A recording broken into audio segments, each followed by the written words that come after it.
కేవీకి సంబంధం అంతకంటే ముందు రీసెంట్లీ కాదు మేము నవంబర్లో కేవీ చేసినాము.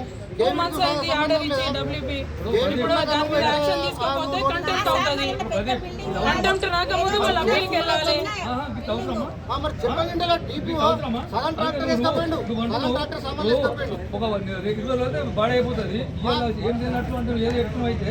ఎంత మంటలు చేస్తున్నాడు ఫ్లెక్సీ కడతాడు. నువ్వు 2 సార్లు చైర్మన్ చేసినావన్నా కొడుకన్నా వర్క్ పని నిలిపివేస్తున్నాం అని 10/10 ఫ్లెక్సీ కడతాడు. ఇది కట్టుకొని వచ్చింది ట్రాన్సాక్షన్స్ ఎన్ని ఉన్నాయి మా దగ్గర ఉన్న పేపర్లు నోటీస్ చెప్పిన తేడాలు బాగున్నాయి. మేము ఒక రిప్రజెంటేటివ్ గా డబ్బులు తీసుకుని వచ్చి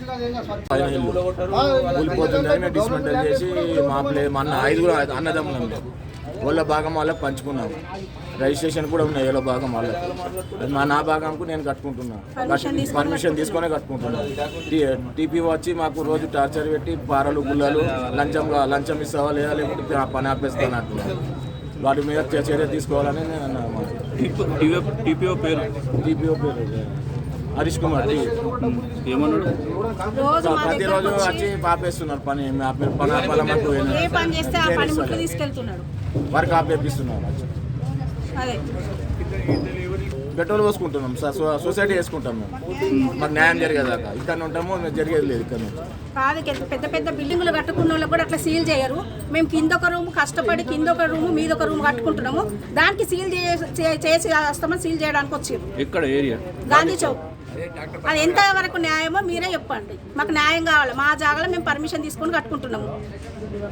అది కలెక్టర్ నుంచి మాకు న్యాయంగా జరగాలి.